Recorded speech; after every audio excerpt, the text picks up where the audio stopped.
नमस्कार। Nucleus academy of science में आपका स्वागत है। आज हम देखेंगे रोटेशनल डायनामिक का लास्ट वीडियो और हमारा टॉपिक है आज का angular momentum end moment of linear momentum. Okay, यहाँ पे एंड बोल दिया मैंने और है, ठीक है। मतलब एंगुलर मोमेंट को ही दूसरा नाम है मोमेंट ऑफ लीनियर मोमेंटम, ठीक है। एंगुलर मोमेंट का ही दूसरा नाम है मोमेंट ऑफ लीनियर मोमेंटम। ना सबसे पहले हम जानते हैं लीनियर मोमेंटम क्या होता है। मान लीजिए कोई ऑब्जेक्ट है जो किसी स्ट्रेट पाथ पे मूवमेंट करते हुए जा रहा है जिसका मास m है, ओके। और इसकी वेलोसिटी क्या है, इसकी लीनियर वेलोसिटी रहेगी सपोज v वेक्टर भी कह सकती है इसी। तो इसका linear momentum is denoted bye p। Linear momentum is the product of mass of that object and linear velocity of the object, ठीक है। ये लीनियर मोमेंटम हो गई। नाउ अब हम जानेंगे कि what is the angular momentum, ठीक है। एंगुलर मोमेंटम के बारे में जानेंगे। तो एंगुलर मोमेंटम क्या होगा? एंगुलर मोमेंटम होगा, angular momentum is denoted by capital L, right. और angular momentum is what? Angular momentum is the product of linear momentum. ये क्या होता है angular momentum? Angular momentum is the product of linear momentum. Angular momentum is the product of linear momentum and perpendicular distance from the axis of rotation, from its axis of rotation and perpendicular distance from its axis of rotation। ये इसकी definition होगी अगर देखा जाए तो। What is the p? p is the linear momentum. p क्या हो गया? Linear momentum. और r क्या हो गया? इज अ पोजीशन वेक्टर या फिर रेडियस वेक्टर भी इसे कह सकते हैं, पोजीशन वेक्टर या फिर रेडियस वेक्टर। और l is the angular momentum. अब इसके कंसेप्ट को अगर समझना है, ठीक है, बहुत ही सिंपल सी डेफिनेशन है। What is the angular momentum? अगर पूछा गया तुमको क्या होता है angular momentum, is the product of linear momentum and perpendicular distance from its axis of rotation. मान लीजिए यहाँ पे एक रिजिड बॉडी है, ठीक है। और ये कोई एक एक्सिस है जो इस बॉडी के किसी पॉइंट में से पास हो रहा है, मान लीजिए इस तरीके से। अब इस एक्सिस को अपन ने नाम दे दिया सपोज z, और यहाँ पे दे दिया z डैश। और इस पॉइंट को नाम देंगे जिसमें से एक्सिस पास हुई है, इसको नाम देंगे o, ओके। और कोई पार्टिकल है, ये बॉडी इस तरीके से रोटेट कर रही है, ठीक है। और कोई पार्टिकल है जो पार्टिकल लीनियर मोमेंटम परफॉर्म कर रहा है, ठीक है। पार्टिकल लीनियर मोमेंटम परफॉर्म कर रहा है और इस पार्टिकल के पास से एक्सिस तक का जो डिस्टेंस है, ये परपेंडिकुलर डिस्टेंस रहेगा एक्सिस के ऊपर, तो ये परपेंडिकुलर डिस्टेंस रहेगा। तो ये डिस्टेंस को नाम देंगे अपन r, ठीक है। तो ये लीनियर मोमेंटम जो परफॉर्म हो रहा है इस पार्टिकल के द्वारा, जिसका मास मान लो m है, तो उसका लीनियर मोमेंटम और उसके डिस्टेंस का जो प्रोडक्ट रहेगा उसी को हम एंगुलर मोमेंटम कहेंगे ऑफ द बॉडी, ठीक है। Angular momentum of the body, क्योंकि यहाँ पे एक ही पार्टिकल थोड़ी ना है, ऐसे बहुत सारे पार्टिकल है। तो अपने को क्या करना है, इसके एंगुलर मोमेंटम का इक्वेशन तैयार करेंगे हम। एंगुलर मोमेंटम का इक्वेशन तैयार करेंगे in form of moment of inertia, इस बॉडी का मोमेंट ऑफ इनर्शिया क्या है? मान लीजिए I। इस बॉडी का मोमेंट ऑफ इनर्शिया क्या है? मान लीजिए I है। अब क्या करेंगे, चलो एक्सप्रेशन को अपने को अगर समझना है तो इसी डायग्राम को हम प्रॉपर तरीके से ड्रॉ करेंगे, ठीक है। इसी डायग्राम को हम प्रॉपर तरीके से ड्रॉ करेंगे ना। तो सपोज हमारे पास एक रिजिड बॉडी है, मान लीजिए हमारे पास एक रिजिड बॉडी है इस तरीके से, कोई रिजिड बॉडी है हमारे पास, ओके। और एक एक्सिस है जो इस रिजिड बॉडी के अंदर से गया हुआ है, ठीक है। Axis which is passing through the rigid body, इस तरीके से। इसको नाम दे जेड डैश, ठीक है। और बॉडी इस तरीके से घूमेंगी ना। अब यहाँ पे ये जो बॉडी है ये जब रोटेट कर रही है तो मान लीजिए इसका एंगुलर वेलोसिटी कितनी रहेंगी? इसके एंगुलर वेलोसिटी कांस्टेंट रहेंगे, दैट इज द ओमेगा। इस बॉडी की एंगुलर वेलोसिटी कांस्टेंट रहेगी ओमेगा। अब मान लीजिए कि ये जो बॉडी है, ठीक है, ये जो बॉडी है ये नंबर ऑफ पार्टिकल से बनी हुई है। कैसे बनी हुई है? ये बॉडी जो है ये नंबर ऑफ पार्टिकल से बनी हुई है। अब नंबर ऑफ पार्टिकल जो है, मान लीजिए ये एक पार्टिकल हो गया। अब पूरे के पूरे तो पार्टिकल नंबर ऑफ पार्टिकल नहीं दिखा सकते है ना, तो कैसे दिखाएंगे? देखो, एक पार्टिकल हो गया जिसका मास m1 है, ये दूसरा पार्टिकल हो गया जिसका मास m2 है, ये तीसरा पार्टिकल हो गया जिसका मास m3 है, और ये nth टर्म वाला nth पार्टिकल हो गया, सबसे लास्ट वाला पार्टिकल जिसका मास mn है, मान लीजिए ऐसा। अब इसका डिस्टेंस क्या रहेगा? हर एक पार्टिकल का डिस्टेंस है, एक्सिस से अपने को डिस्टेंस लेना है। ओके, तो हर एक पार्टिकल का डिस्टेंस क्या रहेगा भाई? मान लीजिए यहाँ से एक्सिस से पहले पार्टिकल का डिस्टेंस जिसका मास m1 है उसका डिस्टेंस रहेगा r1।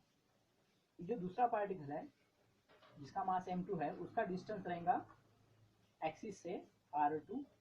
ये जो तीसरा पार्टिकल है इसका डिस्टेंस रहेगा एक्सिस से r3।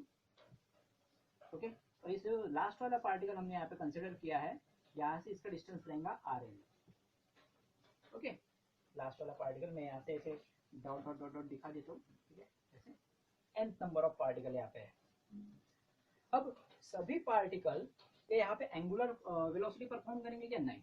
कभी भी ध्यान में रखना, मैंने इसके पहले भी तुमको बताया है कि अगर बॉडी एंगुलर मोशन परफॉर्म कर रही है तो उसके जो पार्टिकल्स होते हैं, बॉडी के पार्टिकल्स, वो लीनियर मोशन परफॉर्म करते हैं, मतलब ये लीनियर वेलोसिटी यहाँ पे परफॉर्म होंगे, ये लीनियर मोशन परफॉर्म करेंगे हर एक पार्टिकल। तो भाई हर एक पार्टिकल की लीनियर वेलोसिटी क्या रहेगी? मान लीजिए इसकी लीनियर वेलोसिटी है v1, इसकी लीनियर वेलोसिटी है v2, ठीक है, इसकी लीनियर वेलोसिटी है v3 और इसकी लीनियर वेलोसिटी है vn। ओके, तो इस तरीके से हर एक पार्टिकल क्या करेगा? लीनियर वेलोसिटी परफॉर्म करेंगे, लीनियर मोशन परफॉर्म करेंगे। नाउ अब अपने को क्या निकालना है? अपने को निकालना है इसका एंगुलर मोमेंटम। क्या निकालना है अपने को? Angular momentum. तो वी नो दैट, क्या पता है हमको कि भाई कि वेलोसिटी, एंगुलर वेलोसिटी और लीनियर वेलोसिटी का रिलेशन क्या है। हमने इसके पहले वाले वीडियो में हमने देखा था कि एंगुलर वेलोसिटी और लीनियर वेलोसिटी का क्या रिलेशन होता है। ओके, तो हम देखेंगे यहाँ पे रिलेशन जो है एंगुलर वेलोसिटी और लीनियर वेलोसिटी का, that is v is equal to r into omega. बराबर, मैंने क्या कहा कि मैंने कहा कि ये बॉडी जो है ये नंबर ऑफ पार्टिकल से बनी हुई है, ये body rigid body number of particle से बनी हुई है। तो वो पार्टिकल के मास क्या है? उस पार्टिकल का मास है suppose m1, m2, m3, m4 dash mn, और ये सभी के सभी जो मास है पार्टिकल के एक पर्टिकुलर डिस्टेंस पे है, ठीक है, situated at a distance r1, r2, r3 dash rn। Okay, इस तरीके से। नाउ इंपॉर्टेंट क्या है कि इनकी लीनियर वेलोसिटी क्या है? हर एक पार्टिकल लीनियर मोशन परफॉर्म कर रहा है, तो लीनियर वेलोसिटी क्या रहेंगे? तो सपोज पहले पार्टिकल की लीनियर वेलोसिटी क्या है? Linear velocity of first particle for first particle of mass m, जिसका मास m1 है, पहला पार्टिकल जिसका मास m1 है उसकी लीनियर वेलोसिटी क्या है? दैट इज v1 r1, और ओमेगा तो पूरे बॉडी के लिए कांस्टेंट है इसलिए ओमेगा एज इट इज रहेगा। ओके, नाउ वैसे ही अगर अपने को पता चल गया कि पहले पार्टिकल का मास m1 है और उसकी लीनियर वेलोसिटी v1 है, तो इसका लीनियर मोमेंटम क्या रहेगा? फिर लीनियर मोमेंटम क्या रहेगा? तो linear momentum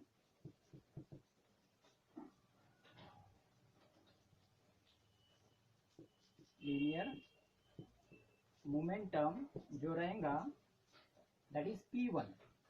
okay, linear momentum रहेगा ये पहले वाले पार्टिकल का p1, और इसका फॉर्मूला क्या है लीनियर मोमेंटम का? That is mass into velocity, mass into velocity. तो ये पहला पार्टिकल है जिसका मास m1 है और वेलोसिटी v1। ओके, तो हमारे पास v1 की वैल्यू है, v1 की वैल्यू क्या है? ये m1 जैसे का वैसे, और v1 की वैल्यू है r1 into omega, r1 into omega. Okay, इस तरीके से ना, यहाँ पे इंटू ना देते हुए मैं डॉट दे देता हूँ इस तरीके से ना। ये हो गया लीनियर मोमेंटम। अब हमको पता रहना चाहिए कि what is the angular momentum. Angular momentum for that particle is what? The angular momentum that is L1। ये पहले वाले पार्टिकल के लिए एंगुलर मोमेंटम क्या रहेगा? L1, और एंगुलर मोमेंटम का फॉर्मूला मैंने तुमको पहले ही बताया था, it is the product of linear momentum and that is P vector, यहाँ पे लेंगे, और P vector into R vector, ठीक है, ये इसका है। नाउ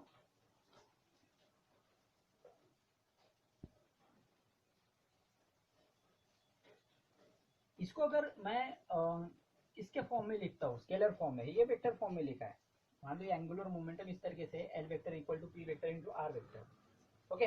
अगर इसको मैं लिखता हूँ कि भाई इसको स्केलर फॉर्म में लिखूंगा तो क्या हो जाएगा, पी वेक्टर नहीं लिखूंगा इस बार क्योंकि स्केलर फॉर्म में लिख रहा हूँ, that is the R into sine theta, okay. और मैंने कहा था कि ये डिस्टेंस परपेंडिकुलर है, मतलब एंगल कितना रहेगा, एंगल रहेगा 90 डिग्री, तो साइन 90 कितना होता है, sine 90 is 1, sine 90 is 1, okay. तो एल क्या हो जाएगा, एल हो जाएगा हमारे पास L is equal to P into R, okay. तो फर्स्ट पार्टिकल के लिए एंगुलर मोमेंटम क्या हो जाएगा, फर्स्ट पार्टिकल के लिए angular momentum for first particle, angular momentum for first particle, first particle के लिए एंगुलर मोमेंटम क्या हो जाएगा, that is L1 equal to P1 into V1, ठीक है, सॉरी R1, गलती से मैंने V1 लिख दिया, R1 लिखना था, R1, ओके। तो देखो अब हमारे पास P1 की वैल्यू है, रख दो P1 की वैल्यू क्या है, यहाँ पे P1 की वैल्यू है M1 R1 ओमेगा, और यहाँ पे भी R1 है, तो R1 into R1, R1 square हो जाएगा, तो M1 R1 square into omega,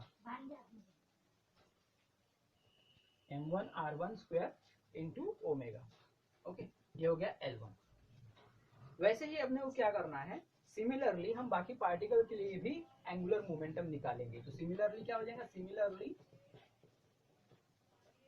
similarly बाकी पार्टिकल के लिए भी क्या हो जाएगा, L2 सेकंड पार्टिकल के लिए angular momentum L2 M2 R2 square into omega, ठीक है। Next L3 M3 R3 square into omega, और सबसे लास्ट वाले पार्टिकल के लिए क्या रहेगा, सबसे लास्ट वाले पार्टिकल के लिए लिख रहा हूँ मैं, यहाँ से ऐसे लाइन बना देता हूँ ताकि कंफ्यूजन ना हो, तो क्या हो जाएगा यहाँ पे LN MN RN square into omega, okay. तो ये हमने क्या कर दिया, सभी पार्टिकल के लिए एंगुलर मोमेंटम हमने निकाल दिया।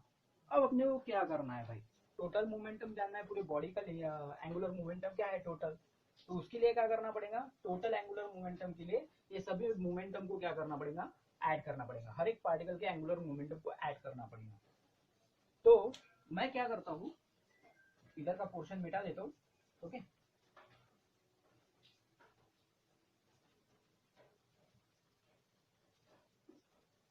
तो भाई total angular momentum of the body क्या रहेंगी, ठीक है, टोटल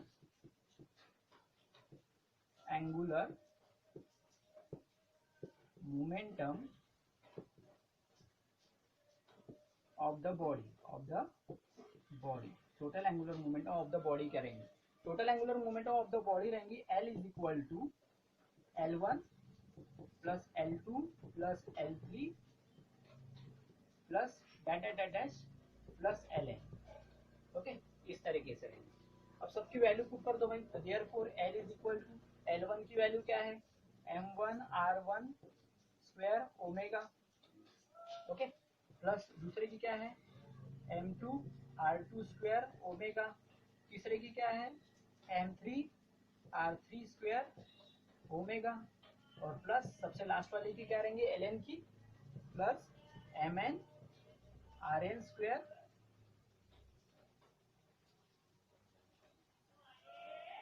स्क्वायर ओमेगा, ठीक है, इस तरीके से। अब इसमें से क्या कॉमन निकलता है, क्या कॉमन क्या निकलेगा इसमें से, देखिए इसमें से निकलेगा सिर्फ ओमेगा कॉमन, सबके पास ओमेगा कॉमन है, तो देयरफॉर क्या हो जाएगा, L is equal to bracket में रहेगा M1, यहाँ से ओमेगा कॉमन निकाल लेता हूँ पहले, तो ये हो जाएगा ओमेगा कॉमन निकल लिया, तो यहाँ पे क्या बचेगा मेरे पास, M1 R1 square plus M2 R2 square plus M3 R3 square plus dash plus Mn Rn square, okay. You know that the summation of product of mass and square of distance of the particle is called as a moment of inertia. इसको ऐसा भी तो लिख सकता हूं मैं, इसको ऐसा भी लिख सकता हूं, इसको ऐसा भी लिख सकता हूं मैं, that is L is equal to omega into summation of I equal to 1 and mi ri square, बराबर है। अब इसका मतलब क्या हो जाएगा, इसका मतलब हो जाता है I, that is the moment of inertia। ये moment of inertia की डेफिनेशन है। तो therefore L is equal to क्या हो जाएगा, I into ओमेगा, पहले I लिख देता हूँ, I into ये ओमेगा जैसे का वैसे, that is the formula of angular momentum in term of moment of inertia of that rotating body. ये जो रोटेटिंग बॉडी है ये रिजिड बॉडी है जो अपने एक्सिस के अबाउट में घूम रही है, तो इसका एंगुलर मोमेंटम रहेगा आई इंटू ओमेगा। इसका एंगुलर मोमेंटम क्या रहेगा, आई इंटू ओमेगा। ओके, तो प्रॉपर तरीके से इसको समझो, हर एक वर्ड को ध्यान से सुनो और उसके बाद हम एक्सप्रेशन कैसे तैयार करते हैं उसके तरफ ध्यान देना। ठीक है, तो ये जो फॉर्मूला जो है अपने को नीट के लिए भी काम में आएगा, जेडब्ल्यू में भी काम में आएगा, लेकिन अगर अपने को बोर्ड के अंदर सॉल्व करना है तो इस तरीके से अपने को प्रॉपर तरीके से स्टेप बाय स्टेप सॉल्व करना पड़ेगा। ओके, नेक्स्ट क्वेश्चन देखते हैं। नेक्स्ट क्वेश्चन रहेगा हमारा, ओके, नेक्स्ट क्वेश्चन जानने से पहले एक कंसेप्ट यहाँ पे ध्यान में रखो। नेक्स्ट क्वेश्चन जानने से पहले एक कंसेप्ट है यहाँ पे कि भाई मान लीजिए अगर इस बॉडी का एंगुलर मोमेंटम कांस्टेंट है, ये जो रिजिड बॉडी है, ये रिजिड बॉडी जो रोटेट कर रही है, इसका moment of inertia, angular momentum नहीं sorry, moment of inertia constant है। मान लीजिए इसका मोमेंट ऑफ इनर्शिया कांस्टेंट है, तो फिर इसके लिए हमारी फॉर्मूले क्या बनेंगे, इसका इक्वेशन क्या बनेगा। तो यहाँ पे ये पूरा पोर्शन मिटा देता हूँ, आप सिर्फ इतना ध्यान में रखिए, स्क्रीनशॉट लेके आप लिख लीजिए, समझ लीजिए जो भी करना है। ठीक है, इतना मिटा देता हूँ पूरा। तो मान लीजिए कि हमारे पास जो फॉर्मूला अभी आया, हमने जो एक्सप्रेशन अभी हमने निकाला, वो एक्सप्रेशन क्या निकाला हमने, वो एक्सप्रेशन हमने निकाला है that is L is equal to I into omega, ये हमने अभी निकाला, बराबर है। मान लीजिए यहाँ पे जो मोमेंट ऑफ इनर्शिया है, moment of inertia, moment of inertia of rigid body is constant, मान लीजिए ये कांस्टेंट है। ठीक है, मतलब I इक्वल टू कांस्टेंट है, I इक्वल टू कांस्टेंट। अगर I कांस्टेंट है तो क्या हो जाएगा, कांस्टेंट को हटा दीजिए तो L is directly proportional to the angular velocity of the body, angular momentum is directly proportional to the angular velocity. तो इसका फॉर्मूले के लिए हम क्या लिखेंगे, इसका फॉर्मूला रहेगा L1 upon L2 is equal to omega 1 upon omega 2। ठीक है, तो इस फॉर्मूले के ऊपर से तुम कभी भी एंगुलर मोमेंटम फाइंड आउट कर सकते हो। ठीक है, एक एंगुलर मोमेंटम दिया रहेगा और दूसरा फाइंड आउट करना है तो इस तरीके से कर सकते हो, एंगुलर वेलोसिटी फाइंड आउट करना है, एक दिया एक निकालना है तो इस तरीके से निकाल सकते हो। ठीक है, तो ये नोट डाउन करके रख देना है आपको। ओके, नाउ तो नेक्स्ट टॉपिक है हमारा expression for the torque in term of moment of inertia. मतलब अपने को क्या करना है, टॉर्क का एक्सप्रेशन निकालना है मोमेंट ऑफ इनर्शिया के टर्म में। ठीक है, टॉर्क, अब सबसे पहले तो इंपॉर्टेंट चीज क्या है, टॉर्क क्या होता है ना। इसके पहले भी आपने ये नाम सुना हुआ है और इसके पहले भी मैंने कोई वीडियो में बताया हुआ है कि व्हाट इज द टॉर्क। अब टॉर्क क्या होता है, टॉर्क का सिंबल जो होता है वो इस तरीके से होता है। ठीक है, अगर ये टॉर्क है तो टॉर्क का सिंबल इस तरीके से हम शो कर सकते हैं, बराबर है, ये तुम्हारा टॉर्क रहेगा। नाउ अब यहाँ पे व्हाट इज द टॉर्क, ठीक है, that is the ability of force to rotate the body. एक फोर्स की एबिलिटी होती है कि जो बॉडी को रोटेट कर सकता है, फोर्स की एबिलिटी होती है जो बॉडी को रोटेट कर सकता है, या फिर इसे टेंजेंशियल फोर्स भी कह सकते हैं। जो बॉडी अपने एक्सिस के अबाउट में घूम रही है, जो बॉडी अपने एक्सिस के सराउंडिंग में घूम रही है, अबाउट में घूम रही है, तो उसके ऊपर जो टेंजेंशियल फोर्स लगता है उस टेंजेंशियल फोर्स को हम टॉर्क कहेंगे। ठीक है, क्या है ये, एक टेंजेंशियल फोर्स है। What is the torque, torque is a tangential force, moment of tangential force acting on the body, है ना। ऐसे भी लिख सकते हैं, moment of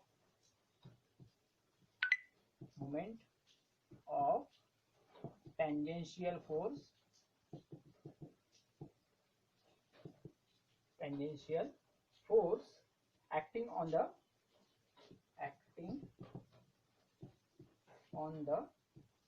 rotating body about an axis, about the axis of rotation, about the axis of rotation, ठीक है। The moment of tangential force acting on the rotating body about the axis of rotation, okay. तो उसी को हम torque कहेंगे।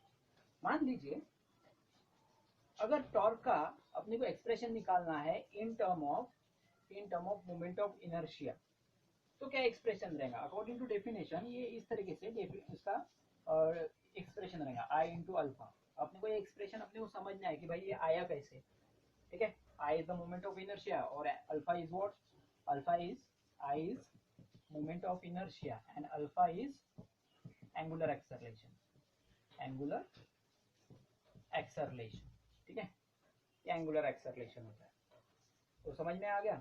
तो यहाँ पे अपने को यही समझना पड़ेगा कि अगर कोई बॉडी है जो एंगुलर एक्सेलरेशन परफॉर्म कर रही है, ठीक है, तो उसके ऊपर क्या टॉर्क अप्लाई होगा। तो तुमने कभी देखा होगा कि किसी भी बॉडी, अगर जो बॉडी यहाँ पे मोशन कर रही है और इसके ऊपर अगर कोई टेंजेंशियल फोर्स तुम लगाते हो, टेंजेंशियल फोर्स कोई लगाते हो, तो उसी टेंजेंशियल फोर्स को अपन कहते हैं टॉर्क। उसी टेंजेंशियल फोर्स को अपन क्या कहते हैं? टॉर्क, जो रोटेटिंग बॉडी के ऊपर क्या करता है? अप्लाई होता है। मान, और ये जो बॉडी है वो अपने एक्सिस के अबाउट में घूम रही है। मान लीजिए इसका एक्सिस इस तरीके से, जैसे मैंने पेन रखा हुआ है उस तरीके का उसका एक्सिस है, तो ये एक्सिस के अबाउट में घूम रहा है, ठीक है। और लीनियर मोमेंटम भी परफॉर्म कर रहा है। अगर तुम देखते हो यहाँ पे लीनियर मोमेंटम को छोड़ देते हो तो यहाँ पे सिर्फ इतना ही देखना है कि कौन सा फोर्स अप्लाई हो रहा है, टेंजेंशियल फोर्स अप्लाई हो रहा है, उसी को अपन टॉर्क कहते हैं। ये बॉडी रोटेट हो रही है अपने एक्सिस के अबाउट में, और एक्सिस कैसे रहेगा इसका? जैसे पेन रखा हुआ है सेंटर में, वैसे उसका एक्सिस रहेगा, ठीक है। तो इसका एक्सप्रेशन हम फाइंड आउट कर लेते हैं, ओके। तो इसको मिटा देता हूँ मैं।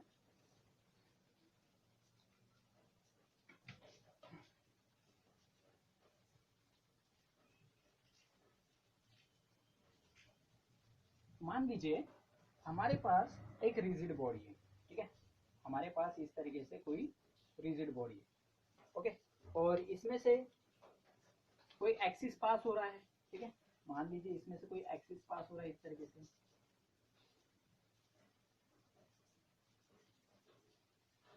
इस तरीके से कोई एक्सिस पास हो रहा है। इसको नाम दे रहा हूँ जेड, जेड डैश, ठीक है। और इस पॉइंट को नाम देता हूँ ओ, सेंटर को नाम देता हूँ। ये जो बॉडी है, ये बॉडी इस तरीके से घूमेगी, ओके। इसका मोमेंट ऑफ इनर्शिया करेगा आई, इसका मोमेंट ऑफ इनर्शिया करेगा इस बॉडी का आई, ओके। नाउ अभी ये जो बॉडी है जो कॉन्स्टेंटली एंगुलर एक्सेलरेशन परफॉर्म कर रही है, कॉन्स्टेंटली इसका एंगुलर एक्सेलरेशन कैसे रहेगा? कांस्टेंट रहेगा पूरे बॉडी का। अब मान लो ये बॉडी बनी कैसी है? बॉडी जो बनती है वो नंबर ऑफ पार्टिकल से बनती है। बॉडी कैसे बनती है? नंबर ऑफ पार्टिकल से बनती है। तो अपने को यहाँ पे देखना है कि नंबर ऑफ पार्टिकल से अगर बनी है तो हर एक पार्टिकल का मास क्या रहेगा। मान लीजिए एक पार्टिकल, इसका मास क्या रहेगा? m1। ये दूसरा पार्टिकल है, इसका मास क्या रहेगा? m2। ये तीसरा पार्टिकल, इसका मास क्या रहेगा? m3। और ये यहाँ पे इसका मास क्या रहेगा? m4। और सबसे लास्ट वाला पार्टिकल मान लीजिए ये है, इसका मास क्या रहेगा? इसका मास रहेगा mn, ठीक है। अगर सबसे लास्ट वाला पार्टिकल है जिसका मास क्या रहेगा? mn। और हर एक पार्टिकल एक्सिस से कितने दूरी पे है? हर एक पार्टिकल एक्सिस से कितनी दूरी पे? ये पहला पार्टिकल मान लीजिए r1 इतने दूरी पे है एक्सिस से, ये दूसरा पार्टिकल r2 इतने दूरी पे है, और तीसरा पार्टिकल मान लीजिए r3 इतने दूरी पे है, और चौथा पार्टिकल r4 इतने दूरी पे है, और एक सबसे लास्ट वाला पार्टिकल मान लीजिए rn इतने दूरी पे है, rn इतने दूरी पे है एक्सिस से, ओके। तो फिर इसके ऊपर जो हर एक पार्टिकल के ऊपर अपने को क्या करना पड़ेगा? हर एक पार्टिकल के ऊपर कितना टेंजेंशियल फोर्स अप्लाई हो रहा है वो निकालना पड़ेगा, ठीक है। तो मान लीजिए ये जो पहला पार्टिकल है, ये पहला पार्टिकल के ऊपर सपोज टेंजेंशियल फोर्स अप्लाई हो रहा है, वो कितना होगा? F1। ये दूसरे पार्टिकल के ऊपर जो टेंजेंशियल फोर्स अप्लाई हो रहा है वो कितना हो रहा है? F2। ये तीसरे पार्टिकल के ऊपर जो टेंजेंशियल फोर्स अप्लाई हो रहा है वो कितना हो रहा है? F3। चौथे पार्टिकल के ऊपर जो टेंजेंशियल फोर्स अप्लाई हो रहा है कितना हो रहा है? F4। और सबसे लास्ट वाले पार्टिकल के ऊपर जो टेंजेंशियल फोर्स अप्लाई होगा वो फोर्स रहेगा, दैट इज Fn, ओके। इस तरीके से जैसे कि मैंने कहा कि ये बॉडी कैसे बनी हुई है, ठीक है। ये जो बॉडी है ये नंबर ऑफ पार्टिकल से बनी हुई है। ये जो बॉडी है ये नंबर ऑफ पार्टिकल से बनी हुई है। अब नंबर ऑफ पार्टिकल के मास क्या रहेंगे? सपोज m1 ये कंसीडर किया है हमने, m2 कंसीडर किया है, m3 कंसीडर किया है, mn कंसीडर किया है, यानी लास्ट नंबर ऑफ पार्टिकल यहाँ पे कंसीडर किया है। तो ऐसा हम बोल सकते हैं कि body, rigid body is consisting of n number of particles, है ना। Each and every particle situated at a distance, है ना, every particle situated at a distance, कितने डिस्टेंस पे है, सपोज r1 r2, पहला पार्टिकल r1 डिस्टेंस पे, दूसरा पार्टिकल r2 डिस्टेंस पे, तीसरा पार्टिकल r3 डिस्टेंस पे, और वैसे ही सबसे लास्ट वाला जो पार्टिकल है वो rn डिस्टेंस पे है, सबसे लास्ट वाला पार्टिकल rn डिस्टेंस पे है। तो हर एक पार्टिकल का लीनियर एक्सेलरेशन क्या रहेगा, सबसे पहले वो फाइंड आउट कर लेंगे, ठीक है। What is the linear acceleration of each particle, ठीक है। तो लीनियर एक्सेलरेशन क्या रहेगा, लीनियर एक्सेलरेशन क्या रहेगा of every particle, every particle, हर एक पार्टिकल का लीनियर एक्सेलरेशन क्या रहेगा। तो हर एक पार्टिकल का लीनियर एक्सेलरेशन, अपने को एक्सेलरेशन, लीनियर एक्सेलरेशन और एंगुलर एक्सेलरेशन का रिलेशन पता रहना चाहिए, ठीक है। क्या होता है, सबसे पहले तो मैं वही बता देता हूँ, बाद में ये लिख लूंगा, ठीक है। व्हाट इज द रिलेशन, ठीक है, relation between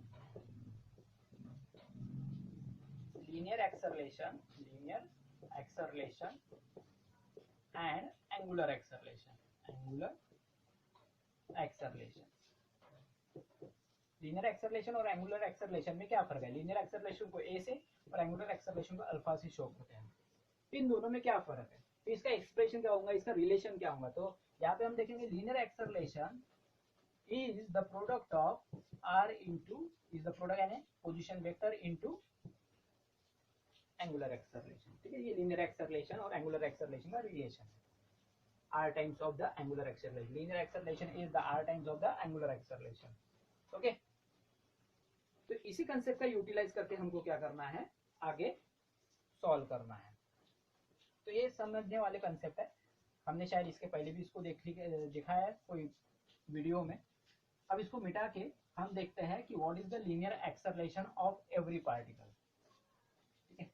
linear acceleration of every particle, हर एक पार्टिकल का लीनियर एक्सेलरेशन क्या रहेगा। जैसे सपोज फॉर फर्स्ट पार्टिकल है ना, फर्स्ट पार्टिकल, फर्स्ट पार्टिकल के लिए a1 is equal to r1 into alpha, बराबर है। अल्फा यानी angular acceleration is a constant for the body, सभी पार्टिकल के लिए एंगुलर एक्सेलरेशन जो रहेगा वो कांस्टेंट रहेगा क्योंकि पूरे बॉडी के ऊपर अप्लाई हो रहा है, ओके। और r1 क्या है, डिस्टेंस है, a1 क्या है, हर एक पार्टिकल का लीनियर एक्सेलरेशन है। जैसे ये पहले पार्टिकल का लीनियर एक्सेलरेशन a1, दूसरे का a2, तीसरे का a3, चौथे का a4 और लास्ट वाले का an रहेगा। तो ऐसे सबका लीनियर एक्सेलरेशन यहाँ पे हमको निकालना है। ये हो गया पहले पार्टिकल का। दूसरे पार्टिकल का क्या रहेगा, a2 equal to r2 into alpha, वैसे ही तीसरे पार्टिकल का क्या रहेगा, a3 is equal to r3 into alpha, और सबसे लास्ट वाले पार्टिकल का an is equal to rn into alpha, okay. ये हो गया लीनियर एक्सेलरेशन हर एक पार्टिकल का, n नंबर ऑफ पार्टिकल का। अब यहाँ पे क्या देखना है अपने को, जो फोर्स है वो फोर्स क्या, हर एक पार्टिकल का जो फोर्स है, तो हर एक पार्टिकल के फोर्स का मैग्नीट्यूड कितना आएगा, ठीक है। The magnitude of the force acting on each particle, ठीक है, magnitude of force, magnitude of force acting on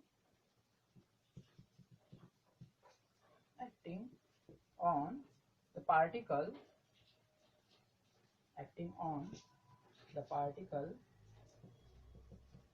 of mass m1। मान लो पहले पार्टिकल के लिए जो फोर्स एक्टिंग हो रहा है, पहले पार्टिकल का फोर्स कितना रहेगा, तो ये रहेगा F1 is equal to mass into acceleration, ये तो पता ही है अपने को, ठीक है। एक्सेलरेशन A1 रहेगा, ठीक है, और मास क्या रहेगा, m1 रहेगा। पहला पार्टिकल है, पहले पार्टिकल का मास m1 है, तो उसका एक्सेलरेशन a1 है, उसके ऊपर कितना फोर्स लगा है, F1। हमारे पास किसकी वैल्यू है, a1 की वैल्यू है। क्या है वैल्यू है a1 की, ये m1 जैसे का वैसे रहेगा। a1 की वैल्यू है r1 इंटू अल्फा, यहाँ पे रहेगा r1 इंटू अल्फा, ओके। तो ये हो गया पहले पार्टिकल के लिए फोर्स का फॉर्मूला। तो वैसे ही अगर मुझे टॉर्क निकालना है, मान लीजिए टॉर्क निकालना है, तो टॉर्क के लिए फॉर्मूला क्या रहेगा, ठीक है। मैग्नीट्यूड ऑफ टॉर्क वही लिखूंगा मैं जैसे यहाँ पे लिखा हुआ है, ठीक है। तो magnitude of torque magnitude of torque acting on a particle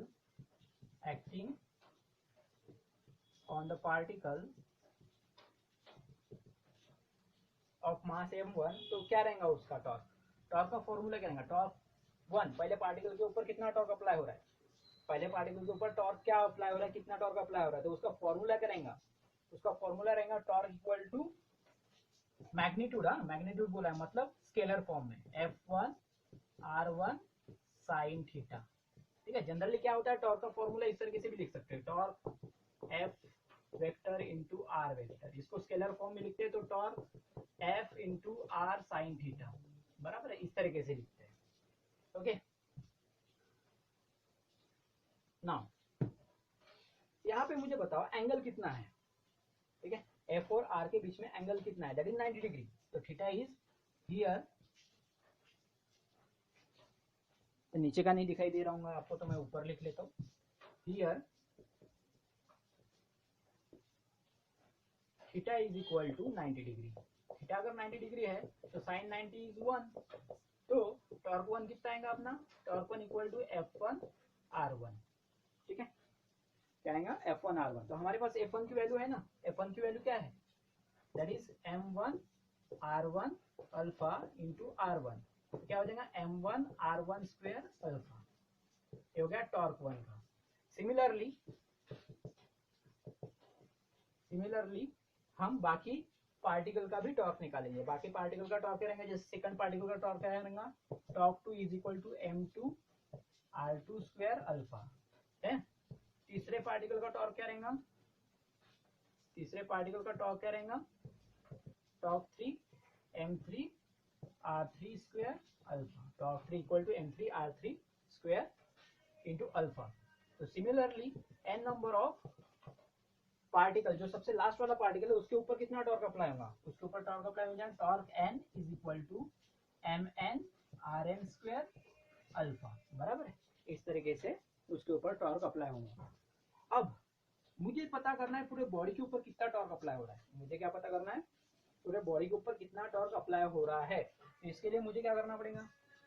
पूरे टॉर्क, जितने भी पार्टिकल के टॉर्क है, जितने भी पार्टिकल के ऊपर टॉर्क अप्लाई हो रहे थे सबको अपने को ऐड करना पड़ेगा। ओके, तो इसको मिटा देता हूँ मैं, इसका स्क्रीनशॉट लेके आप लिख लेना। ठीक है, तो क्या होगा यहाँ पे देखो,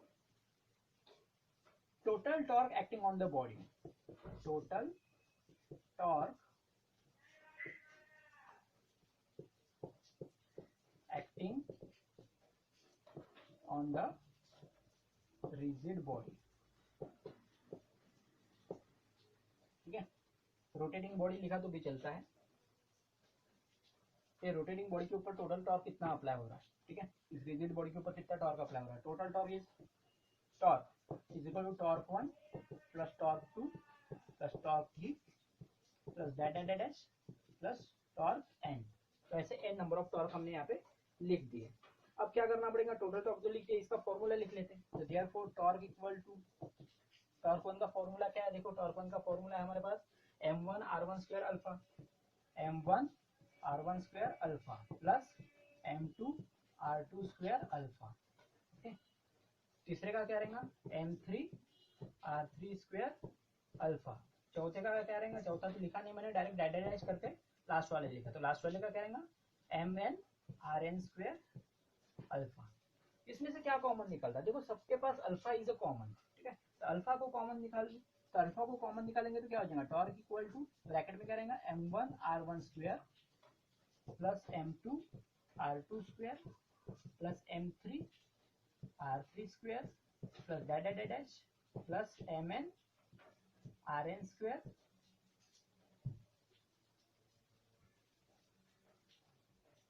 MN RN स्क्वायर, और यहाँ पे इंटू में रहेगा अल्फा। अल्फा कॉमन निकाल लिया।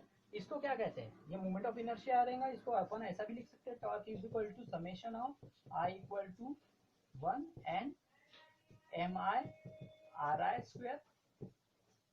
ठीक है, और यहाँ पे ये इंटू में अल्फा, तो इसे मोमेंट ऑफ इनर्शिया की डेफिनेशन है। तो टॉर्क इक्वल टू क्या हो जाएगा? I into alpha. Okay, I into alpha. मान लीजिए मोमेंट ऑफ इनर्शिया अगर कांस्टेंट है तो torque is directly proportional to the alpha. मतलब यहाँ पे जितना टॉर्क अप्लाई होगा उतना एंगुलर एक्सेलरेशन यहाँ पे इंक्रीज होगा। ओके, तो इस तरीके से हमारे पास एक्सप्रेशन है। ओके, तो इसको अच्छे से समझ लो, स्क्रीनशॉट निकाल लो। ठीक है, तो हमारा नेक्स्ट टॉपिक है रोलिंग मोशन। ठीक है, अब रोलिंग मोशन क्या होता है भाई, अगर कोई ऑब्जेक्ट है, मान लीजिए कोई ऑब्जेक्ट है और किसी इंक्लाइन सरफेस पे से जा रहा है, जैसे कि सिलेंडर है, स्फीयर है या फिर व्हील है, ये अगर स्ट्रेट पाथ में जा रही है किसी इंक्लाइन सरफेस में से, तो ये ऑब्जेक्ट क्या होगा, रोल करते हुए भी जाएगा और सीधा भी जाएगा। मतलब ये क्या कर रहा है, दो प्रकार का मोशन परफॉर्म कर रहा है। Two types of motion are performing by this object. तो कौन से दो प्रकार के मोशन होंगे, एक होगा सर्कुलर मोशन और दूसरा होगा लीनियर मोशन। दूसरा कौन सा होगा, लीनियर मोशन। ठीक है, यहाँ पे ये जो ऑब्जेक्ट है ये सर्कुलर मोशन परफॉर्म कर रहा है, मतलब रोटेट कर रहा है, लेकिन यहाँ पे इसके हर एक पार्टिकल का, जैसे कि मैंने कहा था कि जो बॉडी बनती है या फिर कोई भी स्फीयर बोलो, व्हील्स बोलो, ये छोटे छोटे पार्टिकल से बनती है, तो इसके स्मॉल पार्टिकल्स का मोशन डिस्क्राइब करना यहाँ पे पॉसिबल नहीं है। ठीक है, रोलिंग मोशन में स्मॉल पार्टिकल के मोशन, स्मॉल पार्टिकल का मोशन डिस्क्राइब करना पॉसिबल नहीं है। तो क्या होगा कि ये जो ऑब्जेक्ट है ये rotational motion perform, rolling motion perform करेगा, तो ये अपने एक्सिस के अबाउट में रहेगा। सर्कुलर मोशन जब परफॉर्म करेगा तो ये अपने एक्सिस के अबाउट में करेगा, अबाउट इट्स ओन एक्सिस।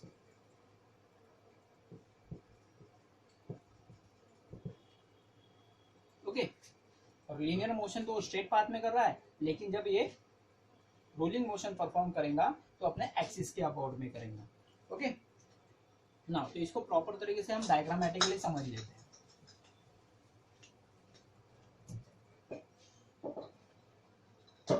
मान लीजिए हमारे पास एक इंक्लाइंड सरफेस है, इस तरीके से ये हॉरिजॉन्टल सरफेस और इंक्लाइंड सरफेस के बीच में एक एंगल तैयार हो रहा है, that is the theta. Angle तैयार हो रहा है थीटा, और यहाँ पे हमने एक ऑब्जेक्ट कंसीडर कर लिया, एक स्फीयर कंसीडर कर लिया, जिसका सेंटर ऑफ एक्सिस रहेगा, और इस एक्सिस के अबाउट में ये क्या करेगा, सर्कुलर मोशन परफॉर्म करेगा और साथ ही साथ लीनियर मोशन भी परफॉर्म करेगा। तो यहाँ पे स्टार्टिंग में इसकी इनिशियल वेलोसिटी तो जीरो है, स्टार्टिंग में इसकी इनिशियल वेलोसिटी जीरो है। जब ये रोलिंग करते हुए जाएगा और टॉप टू बॉटम आएगा तो यहाँ पे इसकी वेलोसिटी जो रहेंगी वो मैक्सिमम रहेंगी। यहाँ पे इसकी वेलोसिटी जो है, इनिशियल वेलोसिटी जीरो है। जब ये रोलिंग करते हुए नीचे आएगा तो यहाँ पे दो प्रकार के मोशन परफॉर्म करेगा, और यहाँ पे जो इसकी वेलोसिटी रहेंगी नीचे आते समय, that is the final velocity. Final velocity ये मैक्सिमम रहेगी। तो जैसे कि मैंने कहा यहाँ पे दो प्रकार के मोशन ये परफॉर्म कर रहा है, एक हो रहा है सर्कुलर मोशन और दूसरा कर रहा है लीनियर मोशन। ठीक है, तो जब ये सर्कुलर मोशन परफॉर्म करता है तो अपने एक्सिस के अबाउट में करता है, जो इसका सेंटर ऑफ एक्सिस है उसके अबाउट में करता है, और जब लीनियर मोशन परफॉर्म करेगा तो यहाँ पे पूरे बॉडी का जो मास है ऐसा कंसिडर करना पड़ेगा कि वो सेंटर पे है। जब लीनियर मोशन परफॉर्म करता है तो पूरे बॉडी का मास ऐसा कंसिडर करना पड़ता है कि वो सेंटर में है, सेंटर ऑफ मास के ऊपर डिपेंड करता है। ओके नाउ, तो यहाँ पे ये जब रोलिंग मोशन परफॉर्म कर रहा है तो रोलिंग मोशन करते समय यहाँ पे दो प्रकार की एनर्जी, दो प्रकार की काइनेटिक एनर्जी परफॉर्म करता है। ठीक है, there are two types of kinetic energy, there are two types of kinetic energy performing by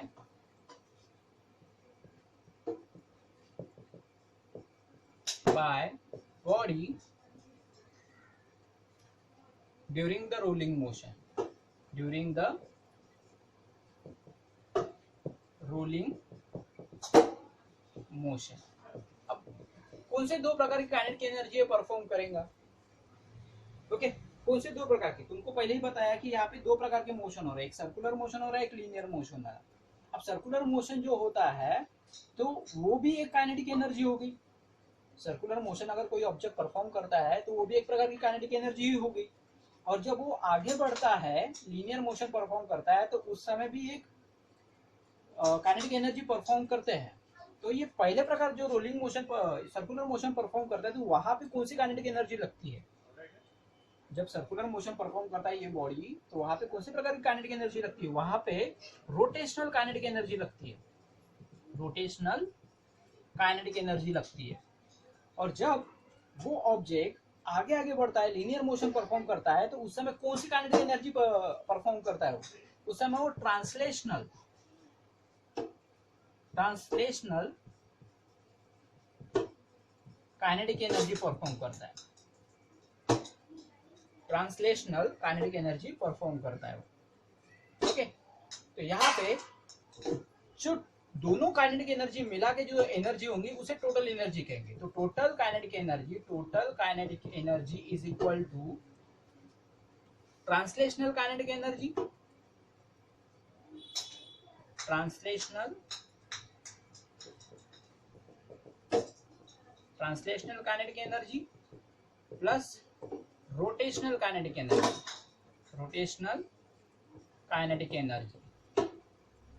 translational kinetic energy, rotational kinetic energy. ठीक है, ट्रांसलेशनल काइनेटिक एनर्जी और रोटेशनल काइनेटिक एनर्जी। जो translational kinetic energy होती है उसका formula क्या रहेगा और रोटेशनल काइनेटिक एनर्जी का फॉर्मूला क्या रहेगा? काइनेटिक एनर्जी हमने इसके पहले भी डिस्क्राइब किया है। ट्रांसलेशनल मतलब क्या हो जाएगा? लीनियर। और लीनियर काइनेटिक एनर्जी को कैसे लिखते हैं? ठीक है, ये ट्रांसलेशनल हो गया और ये रोटेशनल हो गया, और इस टोटल एनर्जी को मैं ई से शो कर रहा हूं। अब मुझे बताओ कि ट्रांसलेशनल काइनेटिक एनर्जी और रोटेशनल काइनेटिक एनर्जी में क्या फर्क है? ठीक है, तो ट्रांसलेशनल काइनेटिक एनर्जी में लीनियर मोशन परफॉर्म करता है, तो इसका फॉर्मूला क्या हो जाएगा? Half M V square. M is what? M is the mass of the body. ये जो हमने यहाँ पे बॉडी लिया है, यहाँ पे जो ऑब्जेक्ट लिया है उसका मास है, और ये इसकी लीनियर वेलोसिटी रहेंगी। जब ये ऑब्जेक्ट आगे आगे जाएगा, सीधा सीधा जाएगा, तो उसकी एक अपनी लीनियर वेलोसिटी रहेंगी। प्लस रोटेशनल काइनेटिक एनर्जी क्या रहेगा? जब बॉडी रोटेट करती है तो उसकी काइनेटिक एनर्जी का फॉर्मूला क्या होता है? Half I omega square. क्या होता है? Half I omega square. Now हमको यहाँ पे देखना है क्या कॉमन निकलता है। इसमें से क्या कॉमन निकलता है? आई की वैल्यू क्या होती है, ओमेगा की वैल्यू क्या होती है, ये हमको पता रहना चाहिए। पहले इसकी वैल्यू पुट कर लेते, बाद में कॉमन निकाल लेंगे। तो half M V square plus half I की वैल्यू क्या होती है? That is M K square. क्या होती है? M K square. That is the M is what? Mass of the body. यहाँ पे भी वही है, थोड़ा स्मॉल लेंगे यहाँ पे। ठीक है, मास ऑफ द बॉडी। और के इज रेडियस ऑफ जायरेशन। के is what? Radius of gyration, capital के है ये। ठीक है, और ओमेगा की वैल्यू क्या होती है? That is V upon R. V upon R, velocity upon are.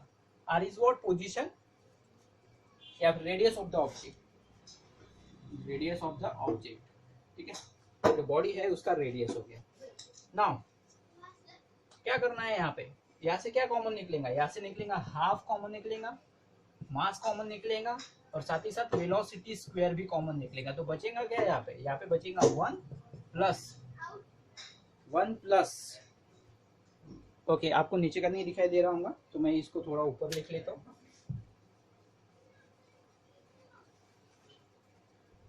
इसको मिटा देता हूँ।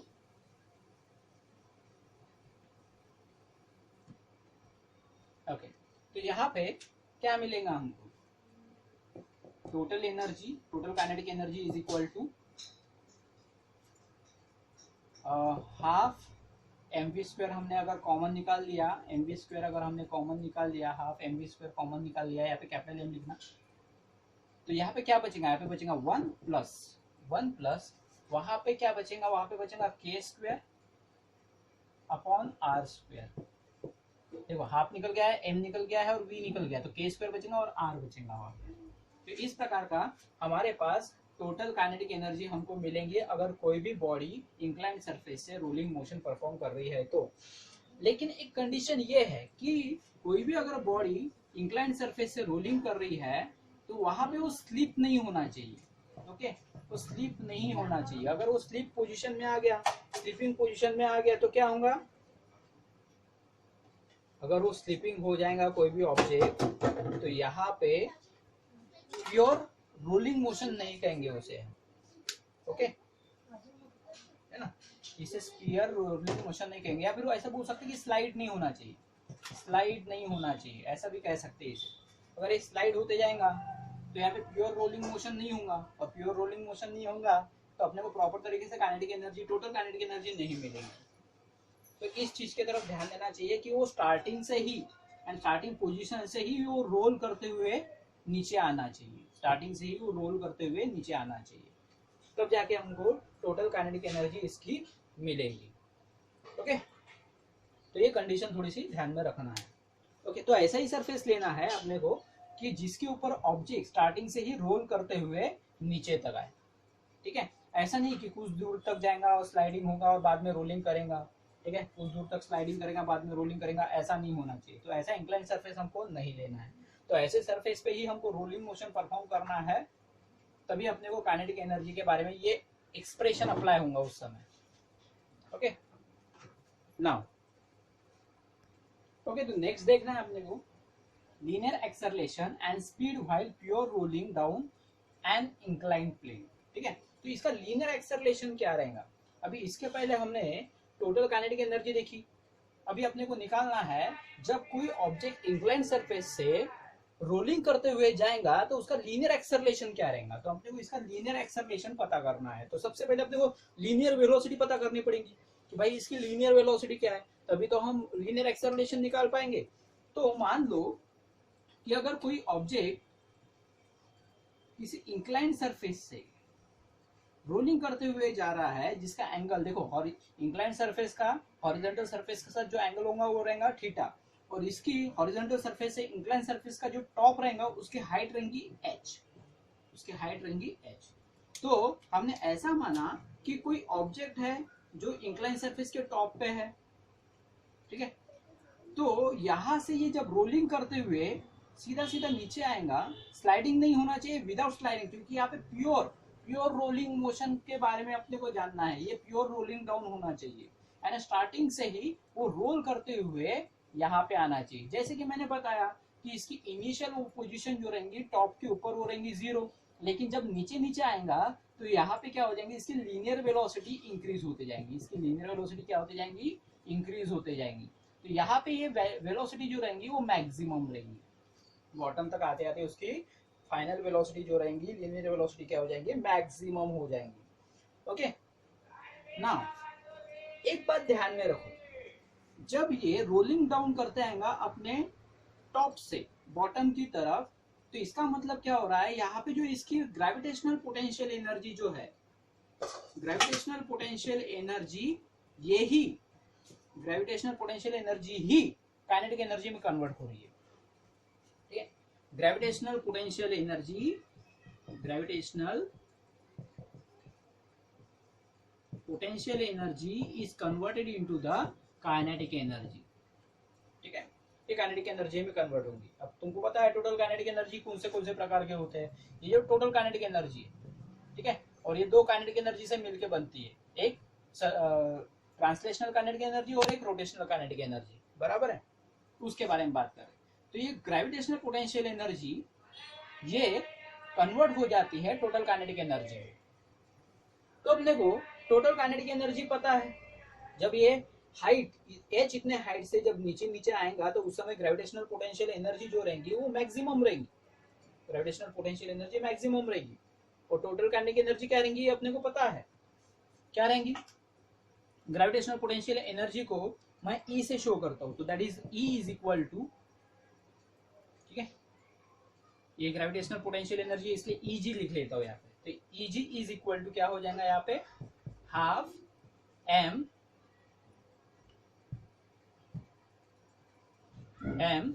v स्क्वायर प्लस, मैंने कहा था कि ये दो प्रकार की काइनेटिक एनर्जी होती है, एक होती है ट्रांसलेशनल काइनेटिक एनर्जी और एक होती है rotational kinetic energy, that is the half I omega square. उसके बाद हमने इसकी वैल्यू पुट कर दी थी, इसकी वैल्यू क्या पुट की थी, तो यहाँ पे अपन देखेंगे इसकी वैल्यू क्या पुट की थी हमने। तो gravitational potential energy that is half M V square plus half I की वैल्यू क्या होंगी, आई की वैल्यू होती है यहाँ पे एम के स्क्वायर, ठीक है, एम के हो जाएंगे mass into M K square, mass into radius of gyration, ठीक है, mass into radius of gyration. और ओमेगा की वैल्यू क्या हो जाएंगे V square upon R square, ठीक है, क्योंकि यहाँ पे होल स्क्वायर है तो V square upon R square.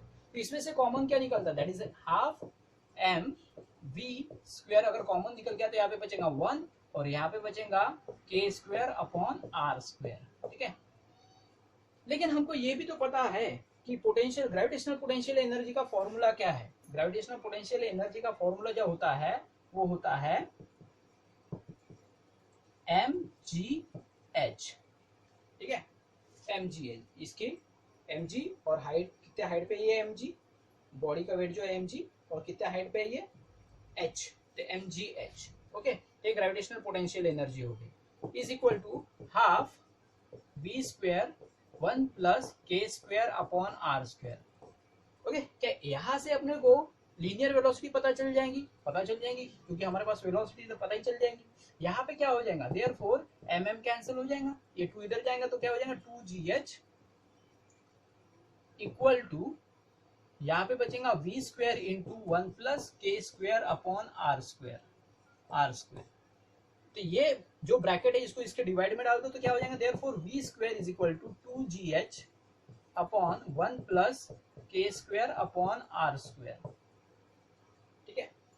तुम चाहो तो इसका होल स्क्वायर भी लिख सकते हो, इसको ब्रैकेट लगा के स्क्वायर रूट लेंगे तो therefore v is equal to क्या हो जाएगा स्क्वायर रूट ऑफ 2gh, इसको प्रॉपर लिख लेते, v is equal to square root of 2gh upon 1 plus K square upon R square, ठीक है ना। अगर दिख नहीं रहा होगा तो मैंने इसको रूट डाला हुआ है यहाँ पे, समझ जा। अगर मैं इसका स्क्वायर रूट लेता हूँ तो इस तरीके से आएगा, तो यही पोर्शन मैंने नीचे लिखा हुआ है, अगर आपको दिखाई नहीं दे रहा होगा तो इसको मिटा भी देता हूँ, तो स्क्वायर रूट लूंगा तो यहाँ पे आ जाएंगी वेलोसिटी। अब लीनियर वेलोसिटी मिल गई तो क्या हम लीनियर एक्सेलरेशन फाइंड आउट नहीं कर सकते क्या? लीनियर वेलोसिटी अगर मिल गई तो क्या हम लीनियर एक्सेलरेशन फाइंड आउट नहीं कर सकते? कर सकते, हाँ। लेकिन और एक चीज, यहाँ पे h की वैल्यू क्या है, यहाँ पे h की वैल्यू क्या रहेंगी, तो h की वैल्यू निकालना अपने को आसान रहेगा। तो देखो मान लो यहाँ पे ये ऑब्जेक्ट जो रहेगा टॉप टू बॉटम जब आएगा तो क्या परफॉर्म करेगा, ये डिस्प्लेसमेंट परफॉर्म करेगा, यानी एक जगह से दूसरी जगह जा रहा है, मतलब ये डिस्प्लेसमेंट, लीनियर डिस्प्लेसमेंट इसने परफॉर्म किया है।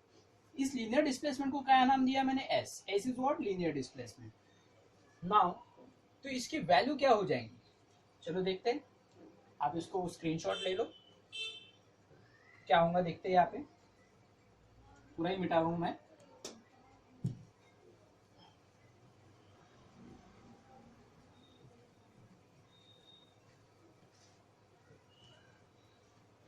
तो देखो यहाँ पे क्या होगा, जैसे कि मैंने कहा था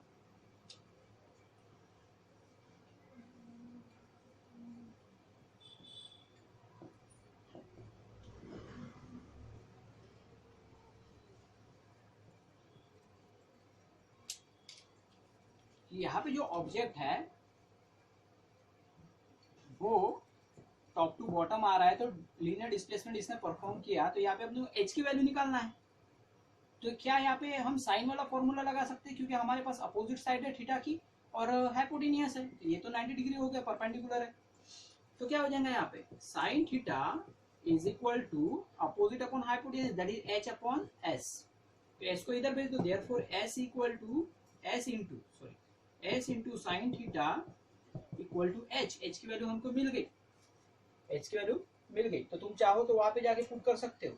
तो हमारी लीनियर वेलोसिटी क्या बन सकती है, लीनियर वेलोसिटी हमारी बन सकती है under root of 2 g S sine theta upon 1 plus K upon R whole square. इस तरीके से ये रूट कंप्लीट रूट है, ओके। तो ये हो गई लीनियर वेलोसिटी, ऐसे भी लिख सकते हैं। नाउ अब यहाँ पे एक्सेलरेशन निकालना है, तो हमको काइनेटिक इक्वेशन का यूटिलाइज करना पड़ेगा, ठीक है, काइनेमेटिकल इक्वेशन। तो क्या होंगे काइनेमेटिकल इक्वेशन? तो kinematical equation we know that during the performing rolling motion, during the performing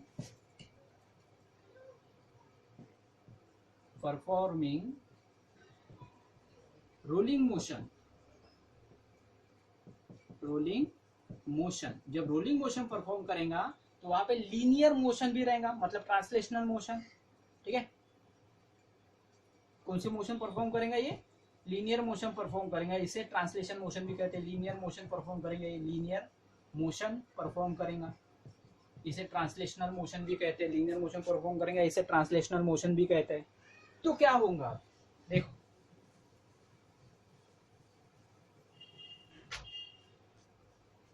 हमारे पास काइनेमेटिक इक्वेशन है, ठीक है। तो बाय काइनेमेटिकल इक्वेशन क्या है हमारे पास? Kinematical equation that is v square minus u square is equal to twice as, बराबर है।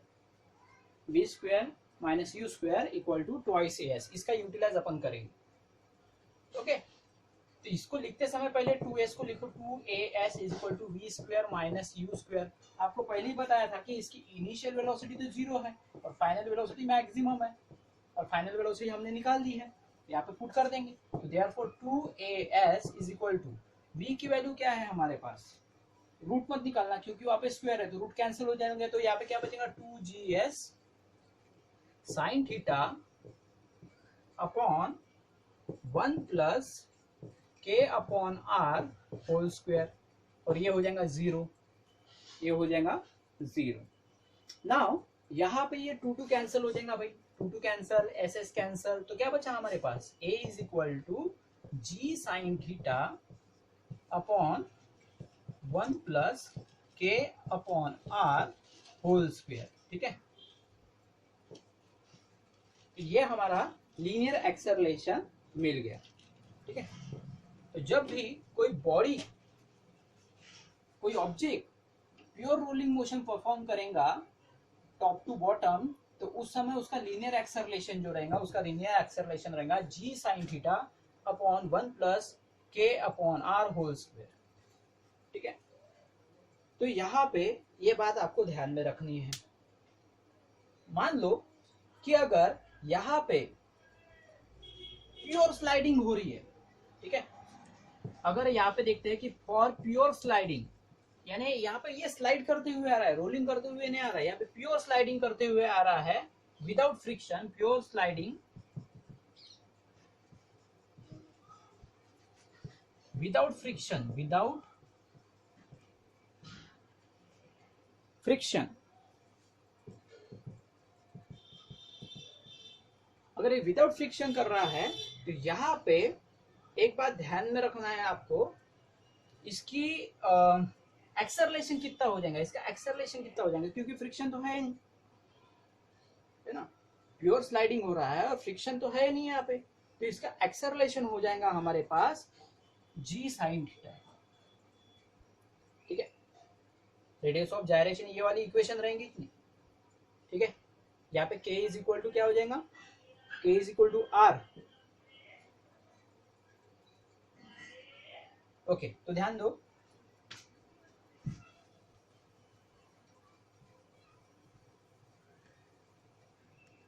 तो यहाँ पे हमारा एक्सेलरेशन क्या हो जाएगा? अगर ये प्योर स्लाइडिंग कर रहा है विदाउट फ्रिक्शन तो हमारा एक्सेलरेशन रहेगा g साइन थीटा, क्या रहेगा? g sine theta. मतलब इसकी वैल्यू क्या हो जाएगी? Where 1 plus k by r whole square is equal to 1, यानी 0 हो जाएगा, और 0 प्लस 1 1, ओके ना। तो हमारी लीनियर वेलोसिटी क्या हो जाएंगे ऐसे समय में, ठीक है। हमारी फाइनल वेलोसिटी क्या हो जाएंगी? देन फाइनल वेलोसिटी क्या हो जाएंगी? फाइनल वेलोसिटी हमारी हो जाएंगी अंडर रूट ऑफ 2gh, सिर्फ अंडर रूट ऑफ 2gh। जैसे कि मैंने बताया अगर ये 1 हो गया तो यहाँ क्या बचेगा? Final velocity final velocity equal to 2gh।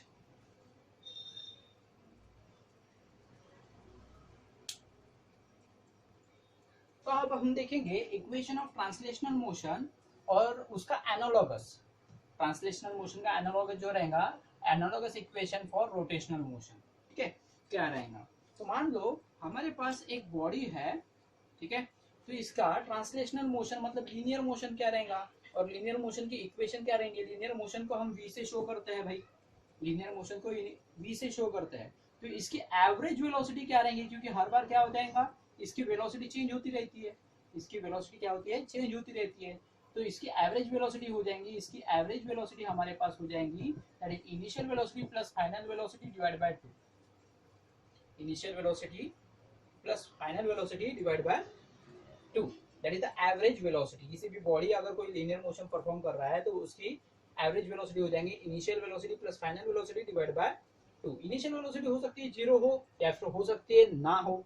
ठीक है, गाड़ी पहले स्लो चल रही है और बाद में उसकी स्पीड बढ़ रही है, तो इसका मतलब लीनियर वेलोसिटी 0 कैसे हो गई? अगर गाड़ी पहले स्टॉप है, रेस्ट पोजीशन में, बाद में वो चलने लग गई, तो इनिशियल वेलोसिटी 0 रहेंगी, बाद में उसकी वेलोसिटी मैक्सिमम हो गई, तो that is the final velocity. तो इसका एनालॉगस कैसे रहेगा? रोटेशनल में, रोटेशनल में सब एंगुलर मोशन परफॉर्म होता है, ये ध्यान में रखना है। तो यहाँ पे हम एवरेज वेलोसिटी कैसे निकालेंगे, उसका एनालॉगस कैसे निकालेंगे लीनियर का? तो देखो यहाँ पे हो जाएंगे एंगुलर वेलोसिटी का एवरेज, क्योंकि ये बॉडी रोटेट कर रही है, गोल गोल गोल गोल घूम रही है, यहाँ पे स्ट्रेट जा रही थी, यहाँ पे क्या कर रही है? गोल गोल घूम रही है, रोटेशनल मोशन परफॉर्म कर रही है। तो क्या हो जाएगा यहाँ पे? ये हो जाएगा इसका initial velocity, initial angular velocity plus final angular velocity divide by 2। ये हो गया इसका एनालॉगस, ये हो गया इसका एनालॉगस। अब देखेंगे दूसरा, दूसरा क्या रहेगा? आपको पता है लीनियर एक्सेलरेशन का मतलब क्या होता है? Changing velocity per unit time, changing velocity per unit time. इसको ऐसा भी लिख सकते हैं अपन, चेंजिंग वेलोसिटी का मतलब final velocity minus initial velocity upon time, ऐसा भी लिख सकते हैं। इसका इक्वेशन ऐसा भी बनता है कि v is equal to u plus at, ऐसा भी बनता है। तो इसका एनालॉगस क्या रहेगा? ये तो इसका एनालॉगस हम इसके पहले भी देख चुके हैं, इसके पहले वाले कई वीडियो में अपन देख चुके हैं। तो यहाँ पे कैसे रहेगा इसका एनालॉगस? रोटेशनल में कैसे रहेगा? मैंने जैसे कि कहा था यहाँ पे सब एंगुलर परफॉर्म होता है, एंगुलर मोशन परफॉर्म होता है, तो एक ही जगह क्या आएगा? अल्फा। ये अगर लिनियर एक्सेलरेशन तो अल्फा क्या है? Angular acceleration. इसका फॉर्मूला क्या होता है? D omega upon D T, rate of change of angular velocity with time. तो यहाँ पे इसका फॉर्मूला क्या हो जाएगा? Final angular velocity minus initial angular velocity upon time, final angular velocity upon minus initial angular velocity upon time. इसका equation कैसे बनेगा? इसका इक्वेशन बनेगा omega equal to omega naught plus alpha into T. Okay, तीसरा translational motion देखेंगे, उसका equation देखेंगे तीसरे ट्रांसलेशनल मोशन का क्या हो जाएगा? यहाँ पे डिस्प्लेसमेंट, अगर कोई ऑब्जेक्ट टॉप टू बॉटम आता है तो मतलब उसने डिस्प्लेसमेंट किया, तो डिस्प्लेसमेंट का फॉर्मूला क्या हो जाएगा? Displacement equal to average velocity into time, average velocity into time. Average velocity का फॉर्मूला हमारे पास है। ओके, एवरेज वेलोसिटी का फॉर्मूला क्या है? That is v plus u upon 2 into T, बराबर है। ये ऐसा भी सॉल्व हो सकता है, अगर इसको सॉल्व करेंगे तो, अगर इसको सॉल्व किया जाए तो ये ऐसा भी सॉल्व हो सकता है। इसको ऐसा भी हम लिख सकते हैं कि ut plus half at square, ठीक है, ut plus half at square. तो ये भी इक्वेशन बन सकता है इसका। तो इसका एनालॉगस कैसे रहेगा? इसका एनालॉगस कैसे रहेगा? डिस्प्लेसमेंट क्या हो रहा है यहाँ पे? थीटा, एस की जगह लेंगे, ये लीनियर डिस्प्लेसमेंट है तो ये एंगुलर डिस्प्लेसमेंट हो जाएगा। Theta equal to average angular velocity into time, average angular velocity into time equal to average angular velocity का फॉर्मूला तुम्हारे पास है, क्या है? एवरेज एंगुलर वेलोसिटी ये है omega naught plus omega divide by 2 into T. और इसकी इक्वेशन कैसे बनेगी? Theta equal to that is omega naught T plus half alpha T square. तो ये क्या हो गया? इसके एनालॉगस हो गए। ओके,